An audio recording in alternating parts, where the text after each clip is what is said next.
to share something with you. That might put me in a very negative light, yeah. Relationships are not my forte. See if someone grabbed up my wife or something completely different ballgame. I'll walk away from here, and this has been like a therapy session.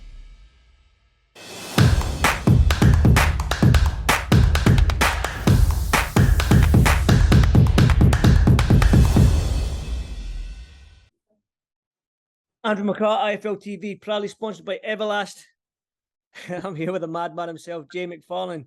Jay, firstly, mate, just explain that get up to me. I'm a Viking, mate.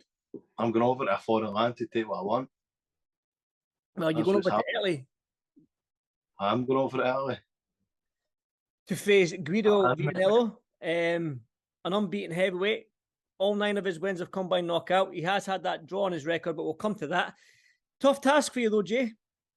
Well, it's a tough task, but everything thus far has been a tough task for me, and it's because I've made it a tough task by not training, but I've trained for this. I'm hardened. I'm ready to go, and it's a tough task. It's a tough task for him. He's the one with the pressure on. I've got no pressure.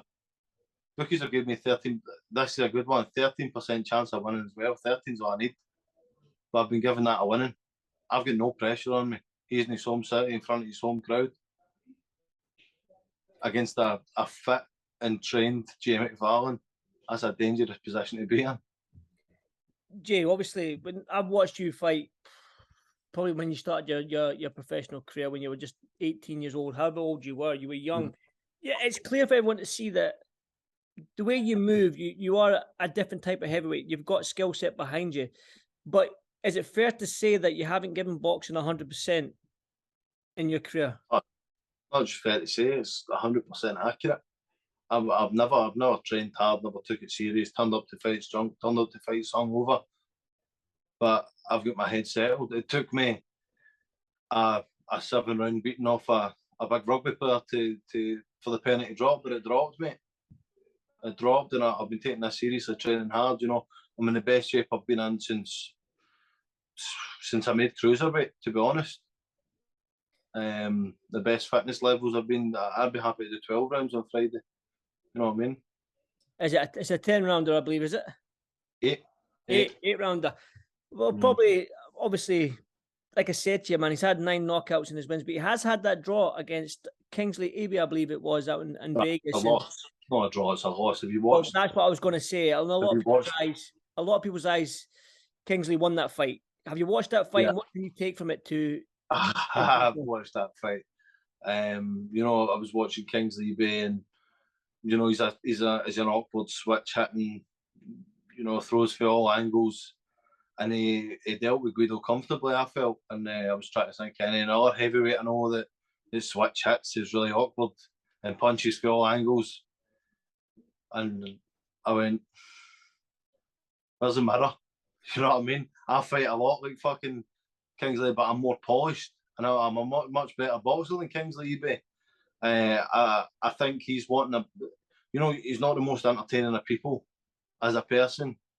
Maybe a language barrier, I don't know, but he's not the most entertaining of people. And I think they've went, even it out with somebody that's very entertaining, but is very beatable. And Jay McFarlane that turned up against Nick Campbell, very beatable. Got beat. You know what I mean? Jay McFarlane that's trained, is hardened, has learned mistakes, is sober. That's the key one there, is sober. Is a fucking menacing person to be in front of you. And that's what I'm, mate. I've trained hard. I've put the work in.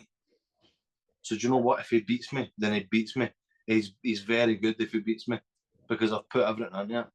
And at least I can say that this time. You know what I mean? At least I can say, I didn't train for it, that's why he beat me. If he beat me this time, he's just better than me, and that's it. Fair play to him. But it's better to fight and fall than love without the hope in it. That's it, Jay. But you mentioned there that it took that Nick Campbell loss for you for the penalty drop. Was that just the whole fighting on a big platform, fighting for the Scottish heavyweight title against a fellow Scot in your hometown of Glasgow, all the Scottish fans there on a big card?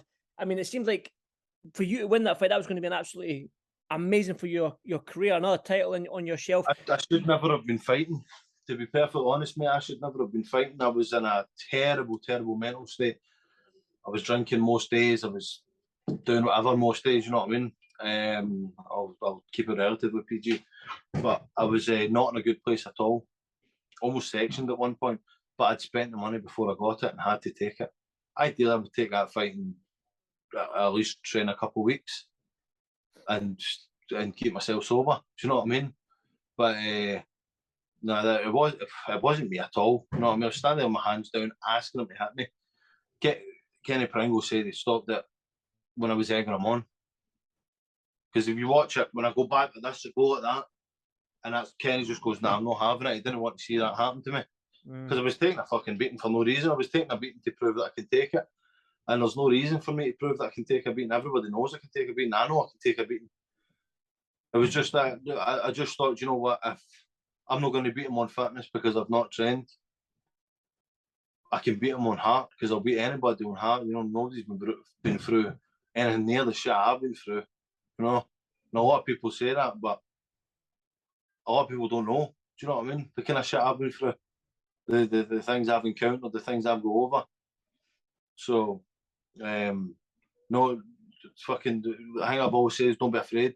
Don't be afraid of nothing. I'm not afraid of anybody in the ring, which is why nobody will stop me. You know what I mean?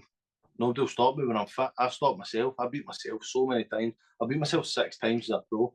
And when was it Ted Atlas? He said it's more heartbreaking to watch a man be defeated, not by a better opponent, but by himself. I am that incarnated. It seems like you've got your head screwed on it, because normally when we're on these interviews, we go on little mad rants, we go off topic. But it seems like you've barely cracked a smile, which kind of scares me. I've not seen you not crack a smile in an interview with me for a long time. But it seems like you're taking this fight serious, because, like I said, winning this fight against Guido Vianello, who has been picked to go, and especially in a division now, heavyweight division, that's stacked with talent, he's been picked to go far. Now, you beat him, and we have seen upsets happen before in the past. You can look at Tyson, Buster Douglas, and all these in your division. It can happen. Have you thought about what this win would do for your career? Oh, no, I know what it's going to do for my career. Winning this fight is going to get me a contract with Top Rank. It's going to change my life round. I'm not going to go days, doesn't look like it because I'm a fat cunt, but I'm not going to go days when I don't eat. I'm not going to go days where I need to pick between feeding myself and feeding the dog. You know what I mean? I'm going to change my life. I'm going to myself. This is it, mate. This is make or break. You know what I mean? Make or break this fight is what it is. Winning this fight is everything.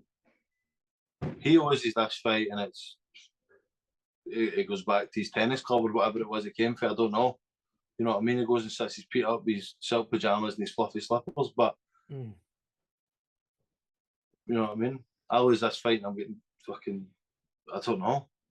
But the thing is, if you do, let's say, like, because you're only 24 years old, Jay. You're still young in this game, and if this is what you're like when you've got a big name ahead of you, who's to say there's not more big fights if you screw the nut and get on with it? You know what I mean? It's a short career. You'll be retired in 6-8 years. Who knows if you give it a good go? 6-8 years is a long time. But like you say, you struggle with it mentally. But sometimes the boxing gym is the best place to release some of that tension, the demons, or whatever you want to call it. So 6-8 years of your life, give it all you got, and who knows? No, I know. And that's the plan. And that penny's dropped, and that's why I'm giving it everything I've got. I'm never going to be body beautiful. You know, I was fucking 25 stone at a point, no matter what I made cruiserweight and still look like someone's before picture. But I'm never going to be that body beautiful. Do you know what I mean? But I can be fit, I can be hardened, I can be strong.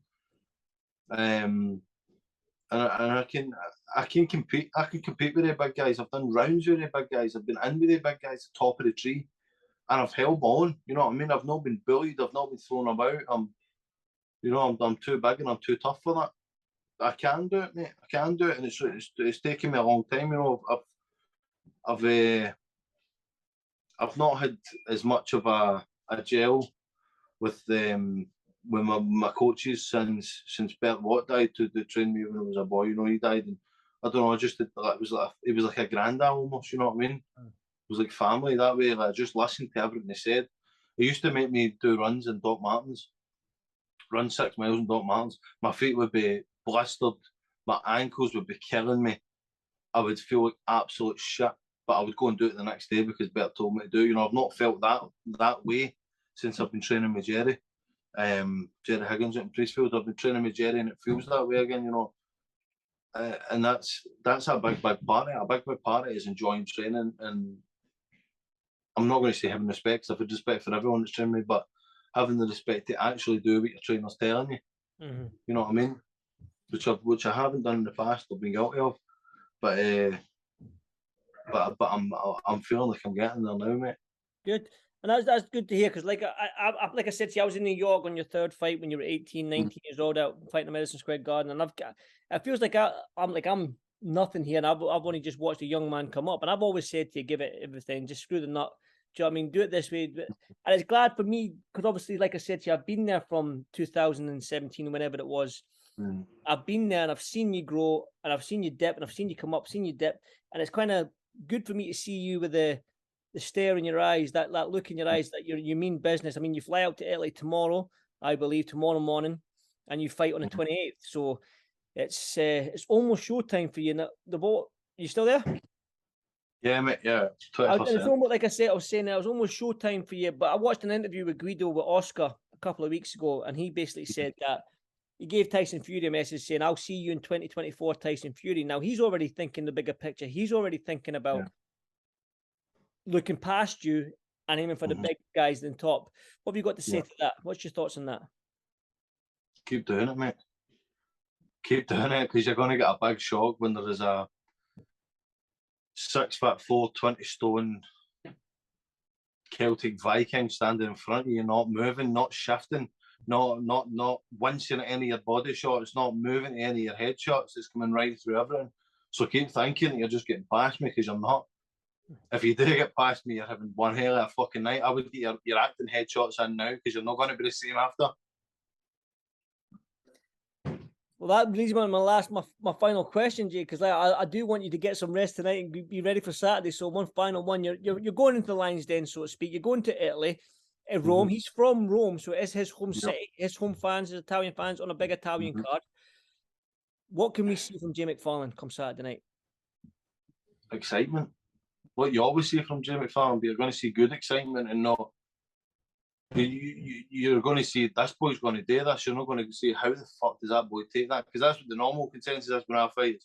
How does he take these shots? What you're going to see this time is, I can't fucking fight. That's what you're going to see, mate. You're going to see the real Jay McFarlane. You're going to see a real fucking animal out there. I'm going there swinging, you know what I mean, or I'll die trying. I'll die with the gods in Valhalla. That's what will happen, mate. I see that you're big on the Viking stuff, mate. I can tell by that get up, man. That whole the face paint and everything, man. I know you love it, mate. But listen, that's me cutting hair today, mate. That's what you wear at the barbershop, aye. Just the day. Yesterday I was a pirate. Day before I was Buzz Lightyear. I basically just all my childhood heroes. You know what I mean? Are you going to shave your head and grow a grey beard like me then? I'm one of your heroes. At one point, mate, I can't grow a beard. Listen, Jay, I wish you all the best, man. Listen, my fingers are crossed for you, man. It's a tough ask against a heavyweight who's knocking. He's won every single one of his fights by knockouts. But listen, you know me, I'm a biased jock. I'm going to stick with my one, and I hope you do well, mate. And just give it everything, mate. And I'll speak to you, and hopefully I'll see you when you come back. But good luck out there, mate. I will, mate. Thank you. Thank you so much. No worries, brother. Good luck, man.